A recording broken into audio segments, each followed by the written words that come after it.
Tere! Minu nimi on Enna Kallasvee ja täna räägime Prantsusmaa veinipiirkondadest. Alustame Bordeaux'st. Bordeaux on kõige vanem Prantsusmaa veinipiirkond üldse ja siin kasvatatakse peamiselt punaseid viinamarjasorte. Bordeaux punased veinid on hinnatud ja tuntud üle maailma. Järgmisena vaatame Loire piirkonda. Loire piirkond paikneb siis Loire jõe ümbruses ja siin valmistatakse peamiselt valgeid veine.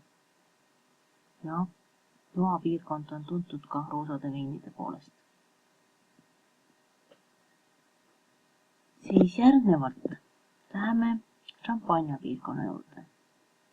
Champagne piirkonnas valmistatakse siis maailmakuulsat Champagne vahuveini ja eriline on see piirkond selle poolest, et vahuveini, mida siin valmistatakse, võib nimetada šampaniaks. Kõiki teisi vahuveine üle maailma, kus neid ka ei toodeta, šampaniaks nimetada ei saa.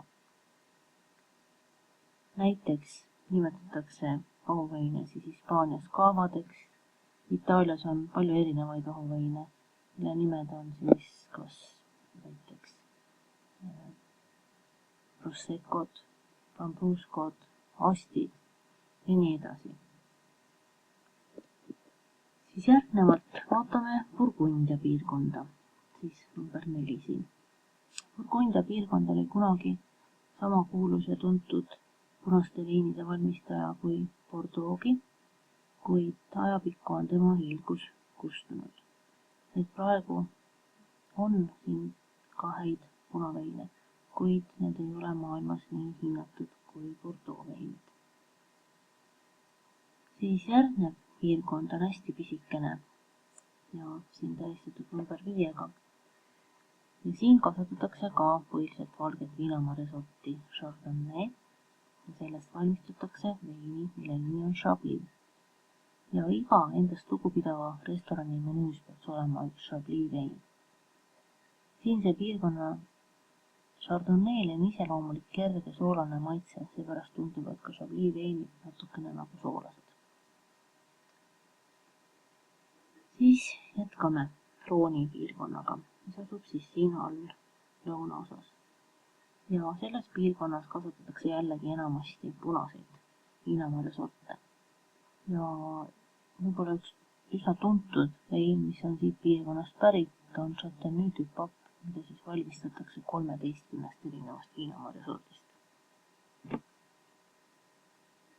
Jätkame sellise piirkonnaga nagu Alsace, mis asub siis Prantsusmaa põhjaosas ja vahetult Saksamaa piiri lähedal.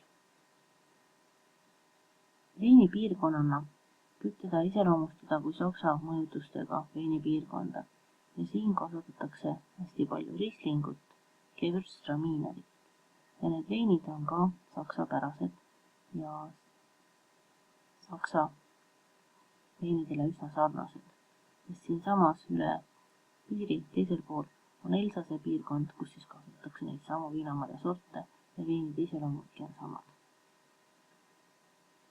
Kindlasti peaks veel ära märkima ühe sellise väikese ja toreda veinipiirkonna, millel siin ei ole numbrit, aga mida nimetatakse Beaujolais.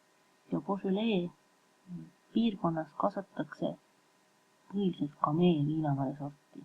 Ja sellest viinamarjast valmistatud vein ei säili küll väga kaua, aga piisavalt kaua selleks, et tähistada sellega iga-aastast veinide vabaks laskmise päeva.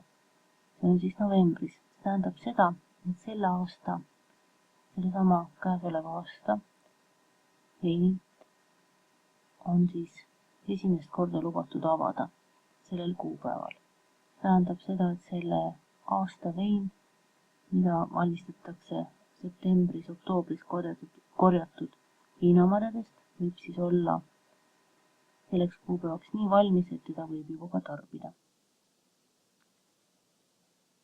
Loodan, et te saite natukene tuttavamaks Prantsusmaa veinipiirkondadega ja saite väikese pisiku, et asja edasi uurida. Tänan kuulamast!